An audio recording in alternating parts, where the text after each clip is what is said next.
All right. Welcome back, everyone. I am here to welcome you to our final session of this year's U.S. Pro Bono Summit, though also with the ... to follow, that thanks to the hybrid format, it also means that we get to share and reshare this content looking ahead. So as a reminder for folks, especially those that are joining us virtually, you can access the shareable slides already on the Excel Events platform, and Taproot will be sharing this out as we look forward and connecting other opportunities for us to continue these conversations. But in the spirit of that, as you heard me foreshadow / warn / invite you all to consider at the top of the summit, we have the chance now to pose questions to Roots, to practitioners in the field of pro bono service across sectoral experience, across positions and experience within the organization, and across their own personal and lived experiences. So I am thrilled to set us up for this session today and get to play moderator as a Root myself. What I want to do is introduce or leave the space for my fellow Roots to introduce themselves, but I want to introduce the Roots that you don't see here as well. So I have the esteemed pleasure of being joined by 3 other Roots on this panel, but these are 3 of 40-some Roots right now. Of the 200-some professionals that have been Roots at some point during their career, and the 20,000 plus pro bono consultants are skilled volunteers who are out there doing the pro bono work.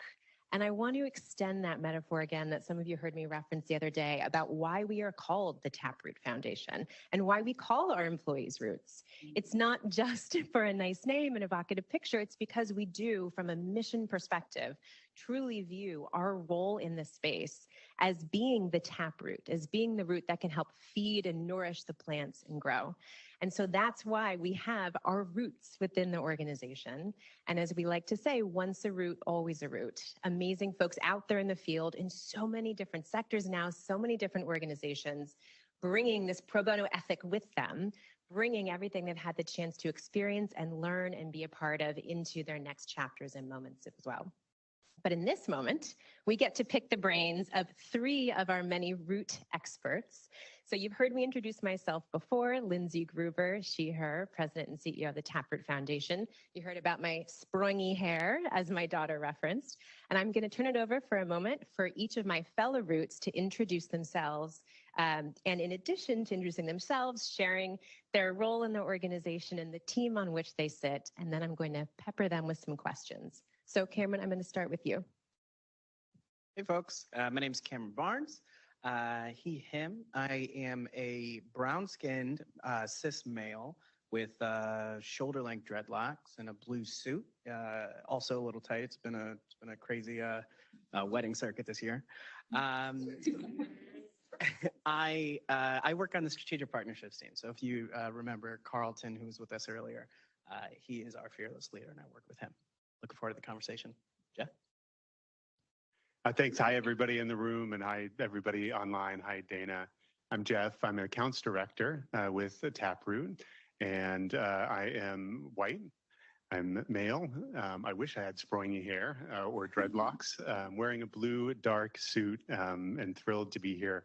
I oversee corporate and philanthropic investment in Taproot Plus. This is an online technology that empowers nonprofits to seek and recruit and engage. Are we using it? Excellent. Okay. I know there's some Taproot Plus users here, and thank you for that. But this is an opportunity for nonprofits, small businesses, and schools to seek help from skilled volunteers and engage them in more than 24 countries. And all of that is for free. Dana. Great. Can you all hear me? All right, excellent. Hi, everyone. My name is Dana Yellin. I use she, her pronouns. I'm a senior consultant on the advisory services team at Taproot. I'm a white woman with shoulder-length brown hair and a purple shirt. And the advisory services team creates opportunities for nonprofit organizations to access professional pro bono services by partnering with our corporate partners to create programs that leverage the skills of their employees and meet the capacity needs of nonprofit organizations. So looking forward to being here, and thank you all so much for having me. So I'm going to make it an easy question first, but one that I think really speaks to everything else that you'll have the chance to share with us this afternoon, which is that each of you play overlapping but also distinct roles in bringing this incredibly important mission to life and bringing pro bono service to the organizations out there doing great work. But you each work exceptionally hard in doing that. And I'd love to hear from each of you, what gets you excited about doing this every day? And I'm going to hot potato the microphone and you get to pick who starts first, or Dana, you're welcome to jump in. I don't actually want to break AIG's microphone. I don't mind breaking the ice and perhaps putting my foot in the mouth, but this phrase hopefully will become clear. But I do this work to get high, emotionally high. I imagine that most of us are coming to this space now, or if you're online or if you're here at the end of the day, you like getting that emotional high as well. They're not always high highs because we're working in really tough areas that bring us to tears. That make us motivated and just want to experience life. So the opportunity to connect volunteers with nonprofit organizations to improve lives of humans, of animals, of the planet on really hard topics is something that keeps you alive every day. And that is what keeps me working late, working early, and just working to get good things done. I can jump in. Jeff, I love you have such a way with words. I definitely agree with the sentiment. The impact of the work excites me tremendously. The best part of our work is hearing at the end of the pro bono project what has been accomplished for a nonprofit organization and what is now possible thanks to the pro bono support that they've received. So it's always just exciting to hear and see the results. And of course, we know, and I've worked in other roles in the nonprofit sector, a lot of nonprofits have very limited resources. So I really see pro bono as a tool for equity and creating more access to resources. And so it excites me to know that we're spreading the love. I love that Dana said equity, because my answer is that this work for me is equity in practice. It's the transfer of social and intellectual capital from those who have to those who need, right? And so Carlton and I and our team, while we're not the folks that are doing the programming every day, we're the ones that have the opportunity to inspire hearts and minds and be that front door for folks. So being able to shed light to that fact, that transfer of knowledge and social capital is what keeps me coming every day.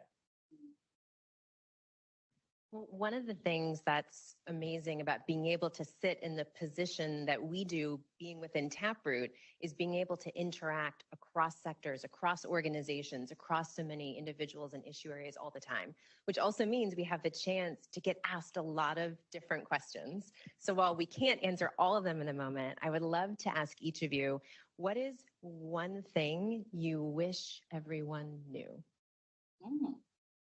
Dana, do you want me to start with you? Sure. Yeah. So this comes up a lot in the context of the programs that we run with corporate partners. Often we position pro bono experiences as opportunities for professional development, because they truly can be. Working across a different sector within a different type of environment can really spur a lot of learning and growth. One thing I wish everyone knew is that I also think it applies equally to the nonprofit participants and the leaders who partake in these programs. It really is a growth opportunity, a learning opportunity for your own personal professional development. And so that is something, if I had a big megaphone, which appears I do right now, that I would share loud and clear. There's a lot of opportunity for growth for an individual's career and for your organization through pro bono.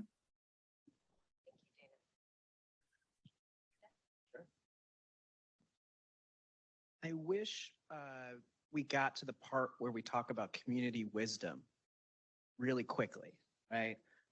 We've talked through several folks in the last couple of days that talked about what a volunteer can learn about community, what they can learn about the nonprofit need, what they can learn from the practitioners like ourselves. And so if everybody came in, with that understanding, we had that conversation at first, I think a lot of things would be easier, not only for us, but also for perhaps the programming.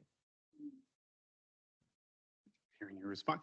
I wonder if people already know this, but I don't think that they do. And I don't think that everybody knows it's worth it.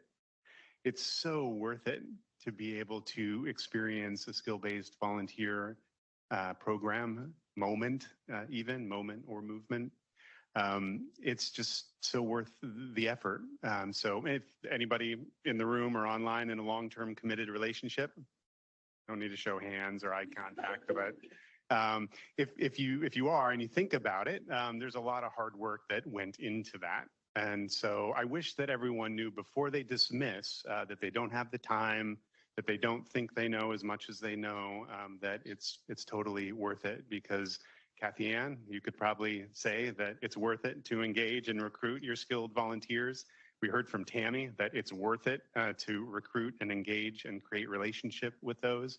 And on the same token, the volunteers are able to share those same kinds of stories as well. And so I wish that everybody knew that it's worth it. And if they haven't tried it, that they should.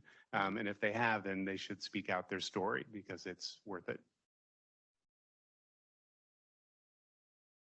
So given that it is Ask a Root, I'm going to make sure I'm not the only one asking Roots questions. I'm going to limit myself to one more question and keep my reserve in the back so we can open it up to our audiences as well.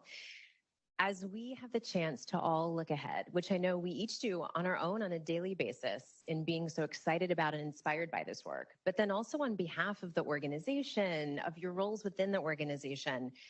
With this summit, we've talked a lot about making sure that we're not returning to business as usual, but looking ahead and trying to push for business unusual and challenge these norms and push the dialogue forward. Well, I know it's hard to limit it to just one thing. What is something that you are particularly excited about looking ahead to the future? A possibility, an idea, an opportunity that really excites you about Taproot's future or about the future in the pro bono field? This one microphone thing is an interesting game. I'm really looking forward to pushing ahead on this idea of removing the term capacity strengthening, or capacity building into capacity strengthening, where using asset-based language, saying that flipping the script on how the inherent power dynamics that are involved in the programming that we do, and bringing more folks to the table who want to challenge themselves, who want to challenge their peers, and of course who want to give back to community through pro bono. That act of again, to the previous question, having that initial conversation with that lens, and then seeing the ripple effects, how that's going to allow us to carry out our strategic plan, and then fast forward a couple of years, how that's going to change community, how it's going to change the dynamic and the day-to-day for the nonprofit practitioners that we serve. I don't know if can you see me, Dan? I can see you. Yes. Go ahead, Jeff. Okay, you'll close us out with this. But the thing that I'm most excited about seeing is it came up this morning. I think Dawn had mentioned it, talking about people coming together to partner, not necessarily people coming because they need a rescue. And so I'm very eager to see more nonprofit leaders, more people with lived experience, ideas and passion also step into this space of skill-based volunteering and helping each other. Just in the last session, we learned that fundraising is a really great need for nonprofits, but it's not always best served by the corporate space and others. And so who are experts in fundraising, those who are working at it, who are our great executive leaders. Oh, I got cut off because that's good. But it's really just a search for more nonprofit leaders being able, oh, it's back on. I didn't press it. Maybe I did.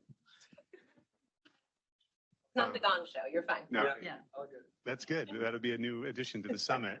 But It's essentially nonprofit leaders like Lindsay and others who have enormous talent. And so that is the world that I'm looking for moving ahead, and that is to see more of those exchanges from the sector.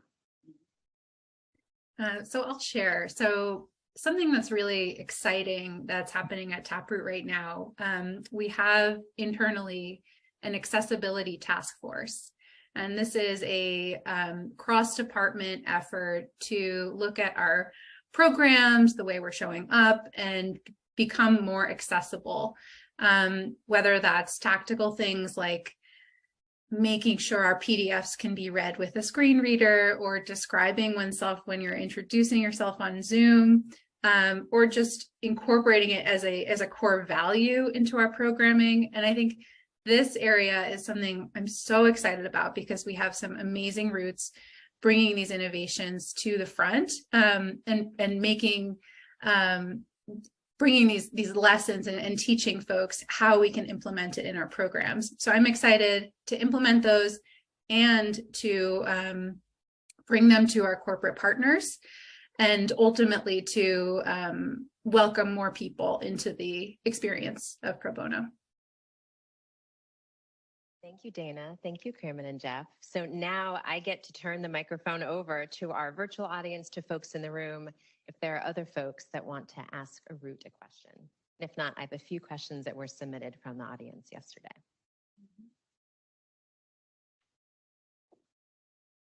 Here comes your mic. Oh, thank you. I might not need it, but thank you. So I was curious, you talk about these pro bono opportunities. You act as advocates for your nonprofit partners, and sometimes almost as translators to, talk about what corporations are looking for, and to corporations what these nonprofits actually need. And we heard earlier today that there's not always an honest communication between those two entities, and that is something that needs work. But I'm curious, how do you, as advocates for nonprofits and translators, talk about the cost of doing this work, both the opportunity cost as well as, tools that you may have to help nonprofits think about this in a business capacity, which isn't always the sexiest thing, but it is something that is needed to drive that forward. So how do you speak about that at Taproot? And I'll kick it over to my fellow Roots in a moment, but two quick related thoughts. One is that we have often said, especially in the early days of this pro bono movement expanding outside the legal profession, to be clear that while it is free of a fee, there's no fee involved with pro bono, it is not free of cost to the organization. It takes time, which is your scarcest resource often as an organization. And that is a really important distinction, and something in our programming we're really intentional about doing scoping and expectation setting around, because it is a commitment of resources for sure. And then the other piece, just to give one very tactical answer, because it might be a useful resource to folks in our audience as well. Going back now, I think 2009 or so, we partnered with CECP in order to put forward an hourly dollar valuation for pro bono service, so that ideally, if someone is coming from an industry where there is already a market rate for their services, they already operate in a professional services capacity, that market rate can be what's used. Also, so that the nonprofit organization can quantify that as an in-kind donation in their budget, can make the case internally why they should be expending the time and effort, because they're about to receive a pro bono website redesign that's valued at $50,000, but also to make sure that we're being clear and intentional and transparent about the fact that there is value against this, and it needs to be valued by both sides involved. But do any of my other colleagues want to add to that? You don't have to. I just love it when someone is able to express exactly how you're feeling, but in such better words. And so, Dory, you did that as well. A lot of our speakers did today. But just in the terms of the cost, I'd also like to appreciate some of those early investors in a online platform like Taproot Plus. So this is free to use for nonprofits. It's free to use for volunteers. That also came at a cost. And so groups like Citi and other corporate investors and some of our current partners are making that possible. In 2021, there was $6.2 million of pro bono value to nonprofits using the formulas that Lindsay had talked about. thousands of volunteer hours, hundreds and thousands of nonprofits that were taking advantage of that. And so it's like a public park or a public library where a lot of people are being able to use it for free. But my other comment on is it's worth it. It's worth it, the time, your most valuable of all commodities, the one that is finite. It's worth it when it's thoughtful.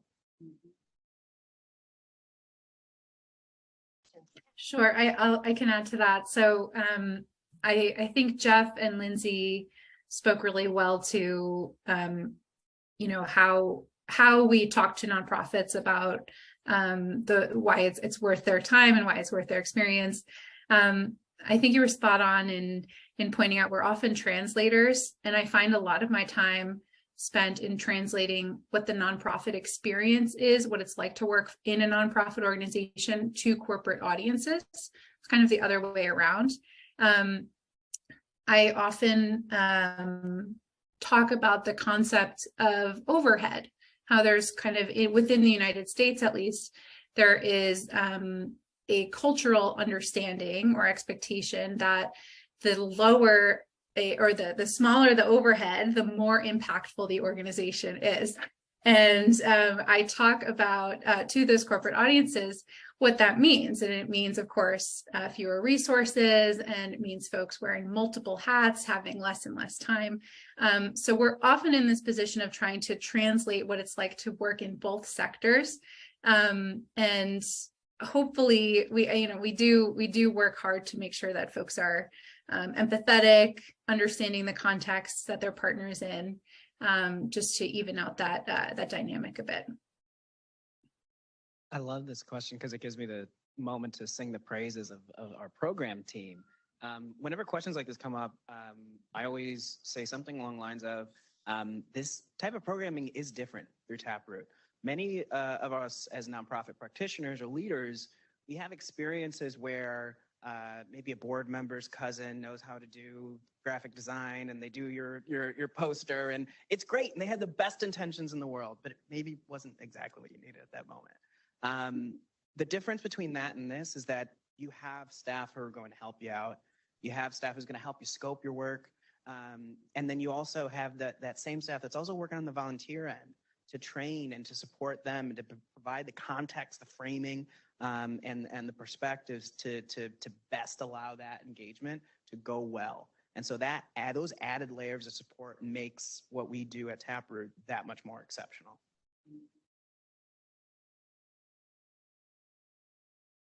So I just want to thank Dana for raising up the 80-20 isn't all that's set out to be.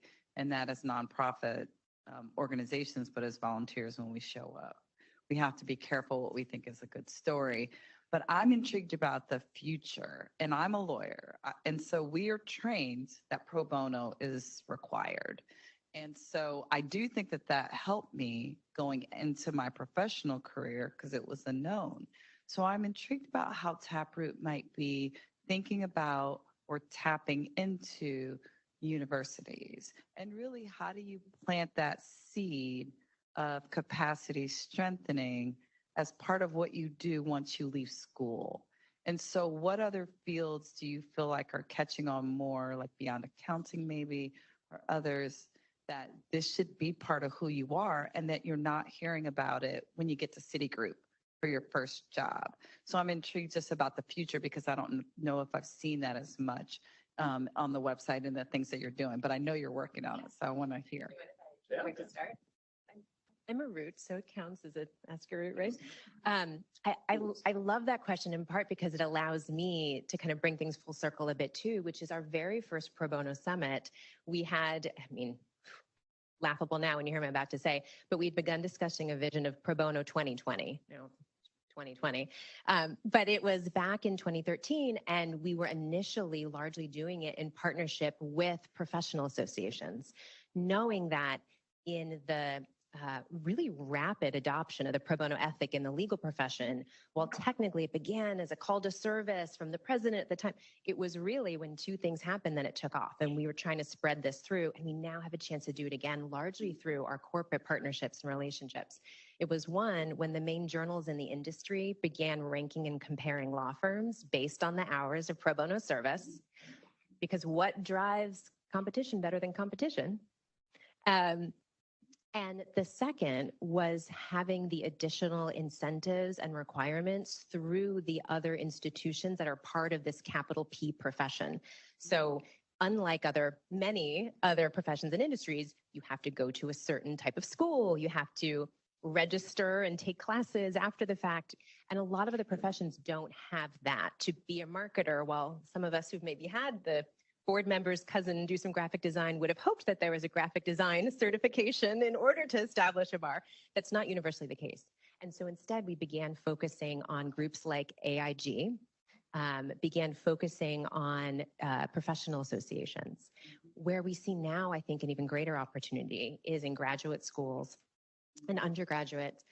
We had a roadshow with our founder back about 12 years ago, where he went to a variety of MPA and MBA programs around the country in order to put the pressure on their future employers to make pro bono happen. Years later, I've had many different folks come up to me saying that they were in the audience, and when they began working at fill in the blank institution, they asked where their pro bono program was. So that's just one little tiny nugget, but I want to give each of you too, as audience members, for us today, that little sign of hope as well, because it started in a conversation like this. And it's one of the reasons why adding our work with companies is a really valuable additional inroads to all of the ways that we're trying to spread the pro bono ethic, because there is so much opportunity for scalability when you think about employees going from one company to the next, to the next, to the next, and bringing the pro bono ethic with them, which is a little different than law school being the place to ingrain it in every lawyer. So how does that marketing professional who goes from Citi to Cisco to wherever else, take that ethic with them? So I stole the mic, fellow Roots. I just have one example. My alma mater for undergrad was Northern Illinois. And so they have a great program where they're, part of the undergrad program is effectively nonprofit management. And what they do is then they create a little bit of a consultancy firm within the undergrad. Of course, they're getting support by alumni, and they're getting support by staff. But then they're supporting smaller organizations through some of their challenges. If it's the creation of a tracker, if it's the helping with certain bits of their infrastructure. And to Lindsay's point about starting early, right? Like Wu-Tang, pro bono is for the children too, right? Like let's get as many people in this as possible, and start as early as possible too. Just a few words. It's a thank you and celebration. Follow that. No, just because it may not be said enough, but it's a thank you to everybody in the room. It's a thank you to everybody online, because you're all evangelists too in the space. And I couldn't possibly obviously articulate it well, but some of the conversations I've had, I'm looking at people now that are in the room that I've had conversations with, they're evangelists for this work as well in their companies and more broadly as well. I feel like I want to look at everybody that I've had a conversation with about that very topic, but it's a thank you and a celebration for everybody who's doing this work with us, but great mind-blowing suggestions. I think we have about 2 minutes left. And if there's anything you want to add, or if we have any remaining questions, we do have one question in the room. Yeah.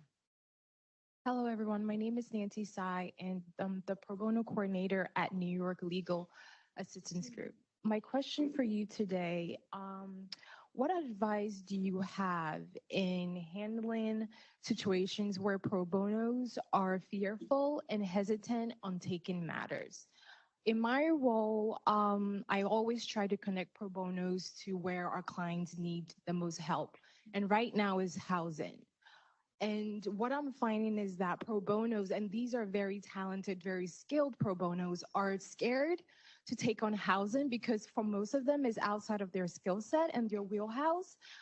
Even though we offer training, they're just, they don't want to step into that world, but this is what our clients need. And I'm just trying to think can I draw them in, because this will mean the world to clients, because some clients have, faucet that's dripping brown water and they really need that resolved, but we need pro bono to like jump on board to want to be part of that. But they're a little bit nervous. So I just wanted to see if you had any advice about that. Thank you. If I could offer one initial thought, which is, especially because you're in such great company right now in this room and virtually online among all of your pro bono practitioner colleagues, it takes a village. So it might be that referrals are the answer, because having that core skill set, having that relevant starting place of knowledge and capability is what will best serve those organizations and individuals that need the pro bono. And that can be a hard answer. It's the strategic no in a way. But the difference is, rather than needing to say no, it's saying no and let me introduce you to. And that's where we try to create this community, this broader community of folks in this pro bono space, so that folks who do have that exact right match an area of expertise on a matter where it might turn out to be essential, you can make those connection points and bring referrals back. It's a different kind of answer, but one I wanted to offer. Anything else from my colleagues? I can jump in. I love that question. Thank you for asking it, because I think it's very common to feel nervous to embark on a different type of project where you may not have the expertise, whether you need to make the referral or if it's something that they could do. They're just, maybe a little hesitant. It's an exciting growth opportunity, as I mentioned, and something I definitely would encourage bringing up with them, just the opportunity for professional growth. If there's any way to incorporate participation in pro bono cases into one's performance management or reward it in some way, that can be a really effective motivator as well, in addition to feeling good and giving back and helping the families that are in need. So I agree. I think you're in really good company. There's a lot of corporate representatives probably in the room and certainly online who have had similar questions around how do you get folks involved in pro bono, how do you help them understand the impacts that they can make, and empower them to take part of it and to spend their time in that way. Thank you, Dana. I think that brings us to the end of our Q&A window. I'm going to invite my fellow Roots to stay up here with me as I get into our wrap-up moment, but first want to give you all a round of applause for your time. Every day that you represent from all of our fellow Roots, current, past, and also looking forward to the future, which would have been one of my last questions, which is your favorite part of being a Root, because we're hiring, nudge, nudge, wink, wink, to folks online. But I'll leave that for folks to contemplate. What I have the wonderful opportunity to do now is to tie all of this together. And I feel like actually coming on the heels of the conversation we were just able to have is a great way to do that, in part because, as you've heard us reference throughout this is the Pro Bono Summit. This is not the Taproot Conference. This is not the meeting of folks already doing pro bono. This is meant to be a convening to bring folks together around this shared area of passion, this shared mission that we all have in some way. And I'm going to be good about avoiding using the term capacity building and instead use my own definition for it, which you heard me reference before. This shared idea that greater good can be achieved in the world when we are supporting and investing in organizations out there driving positive social change. And when we do that in partnership all together, as you heard referenced before, that's where the magic can really happen. And I think so many of the themes we've had the chance to hear about over these last 2 days, so many of these different threads start to come together, which is a part of why for us, the Pro Bono Summit itself, while the event might be wrapping up now, the topics and conversations are what we want to continue on in our work together. You know, some of these themes we heard about, having the chance to hear these concrete examples of how DEI can be operationalized into pro bono programming and the bold choices that can and should be made in order to bring lived experience into that. Having those core questions, those examples will hopefully get at least a few people who join the summit to bring that into their work, to share it with someone else. That's where we get to begin to have the ripple effect of all coming together. The translation piece that's been coming up, some folks have heard me reference before that in no other realm of life, it seems, in no other sector, do we expect someone to go, into the doctor, let's say, right, and say, oh, I have a pain in my side, it's appendicitis, I need penicillin and appendectomy, and then you can send me home. No, you're supposed to just go in and say, I have a pain in my side. Maybe you ask Dr. Google, but you still are meant to go in and just be able to share with the expert the pain that you are feeling and then be able to engage together. They need information from you and you need information from them, and you find the right solution together. But we impose these odd expectations and standards upon the nonprofit sector. And so all these examples of translation you heard, of thoughtful, equitable curation with who even has access to the information and who is providing the information and how we value that and partner together, with the ways that a third-party partner like Taproot or many of the other wonderful intermediaries out there can be thoughtful and intentional about helping in that diagnostic process and being the advocates between sectors or between parties in this equation as we bring pro bono to life as a true partnership. These, to me, are all core themes, not just from the summit sessions today, but what I would love each and every one of us to bring back, as Jeff said, as evangelists in this space, to bring back at least just one thing that you're thinking about a little bit differently because of something you heard over the last 2 days, because of a question that was asked, because of a perspective that you might not have heard or had before as you approach this work. And then I invite you to come back to us into this conversation, either in the follow-ups that we'll be doing with you and going on to taprootplus.org and making sure you or a nonprofit you care about is, or small business or educator, is getting the pro bono they need or providing the pro bono support, as Jeff mentioned as well, about being able to start asking the questions that can make this incredibly important work happen. And the last thing I just want to say is bring us all the way back full circle to when I kicked us off the other day, which is that a core part of our work and our mission, as you heard, is being able to make sure that organizations can get more equitable access to resources. And that also means making sure that this conversation is open and inclusive, which is why, as you heard me reference, we have been able to have pro bono summits run this entire time without ever needing to charge a fee for a ticket. That way, the conversation is open and accessible to anyone and everyone that should be involved in being a part of changing this dialogue. And that's thanks to our sponsors, our philanthropic supporters who provide Taproot with grants to ensure that we're able to make important work like this happen. So our leadership sponsor this year, 3M, our champion sponsors, Prudential and Johnson & Johnson, our advocate sponsor, Comcast, NBC Universal, and AIG for their in-kind donation of the space and the technology that allowed us to, as seamlessly as possible, interact with Dana, who I'm looking at on the screen now, the hundreds of you who have been joining us virtually throughout, and our ability to record this going forward. All of that matters to make sure that this is not just an echo chamber, but an ecosystem that we're bringing this message out to, and we can each play our role in ensuring that the pro bono ethic is not just limited to the legal profession, but really expands across professions, across industries, and helping to address as many organizational needs as possible. So I want to end on the note of having you all give yourselves a round of applause for taking time out of your day to be a part of these important conversations.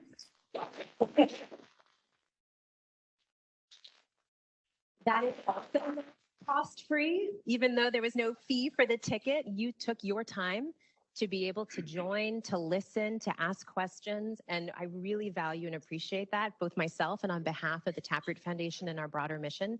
And I look forward to continuing these conversations with you. So thank you, everyone. And for folks here in New York, I invite you out of this room into our lobby area. And for folks online, thank you for joining us and taking the time to join our conversation virtually. We look forward to more conversations to come. Thank you, everyone.